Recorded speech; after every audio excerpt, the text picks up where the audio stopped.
Sıroljon, bu studiyalarda kimlarni yozmadik.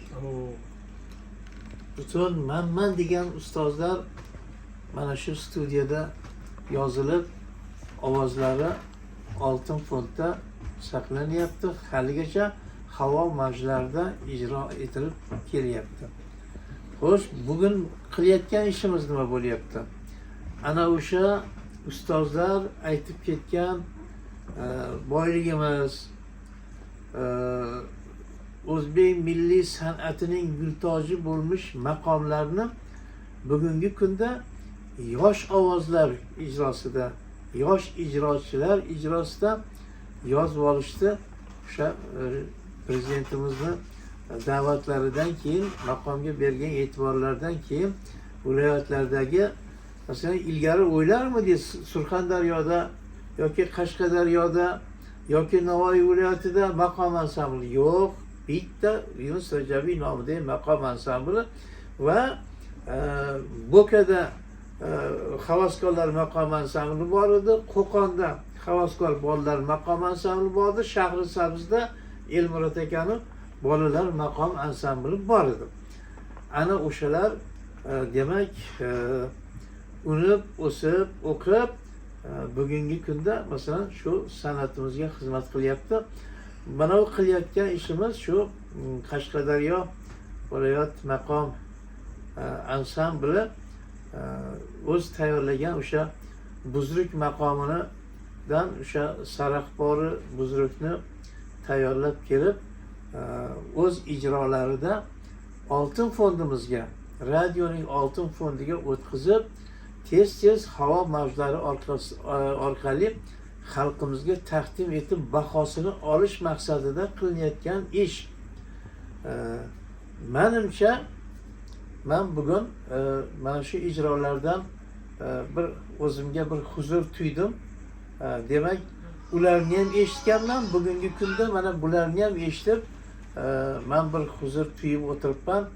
Demak, ertaga mana shu ansambllar bora har bir viloyat ansambllari bir-biri bilan hali nima deydi, ko'rik tanlovdek musobaqa o'ynab, o'sha efirda hamma viloyat ham boringki Saraxbori buzrukni aytar, hamma viloyat ham o'sha boshqa maqomlarimizni aytar.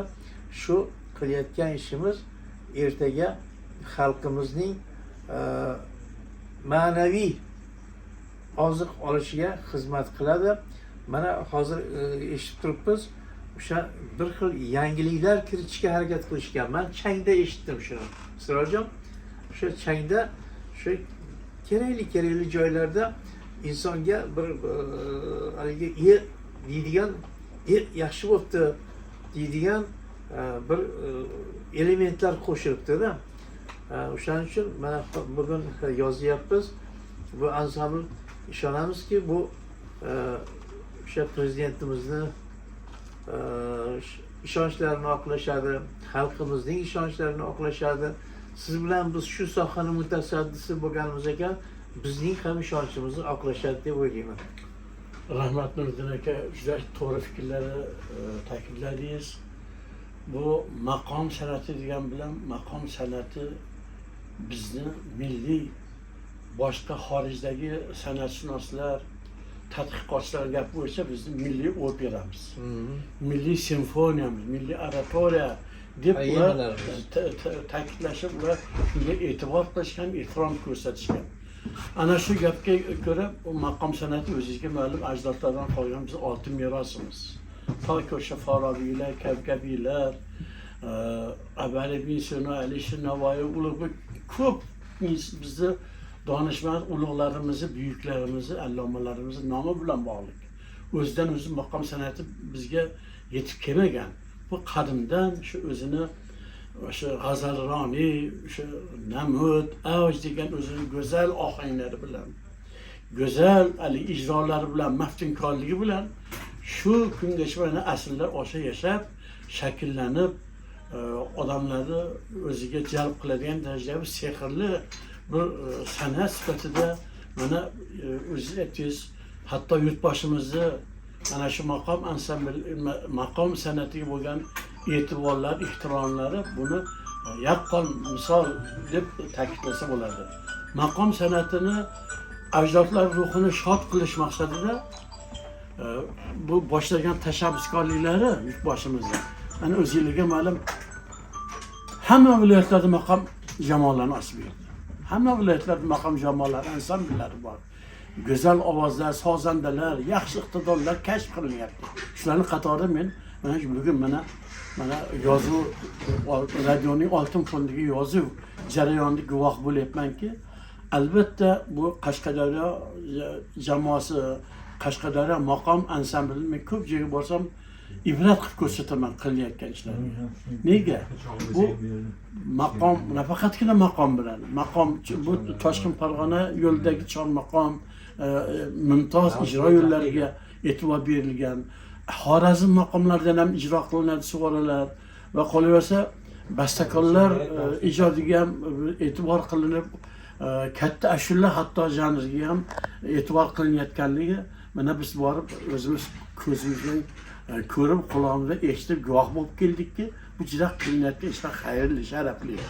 Mana endi bugun shu bizlik maqomidan o'sha Saraxbor bizlik va uning taronalari, undan keyin keladigan ijro shoxobchalariga chiroyli bir yaxshi tayyorgarliklar qilib, o'zlari nolalarni qo'shib, yangiliklar, ozgina bezaklar berib, nima deydi, o'sha insonlarning yuragiga, qalbiga yetib boradigan darajadagi mehnatlarini biz hozir eshitib, mana Nurdin akam bilan biz guvohi bo'lib o'tiribmizki, bu albatta o'zini natijasini beradi va qolaversa ko'p Qashqadaryoda ko'p yaxshi ovozlar tug'ilgan.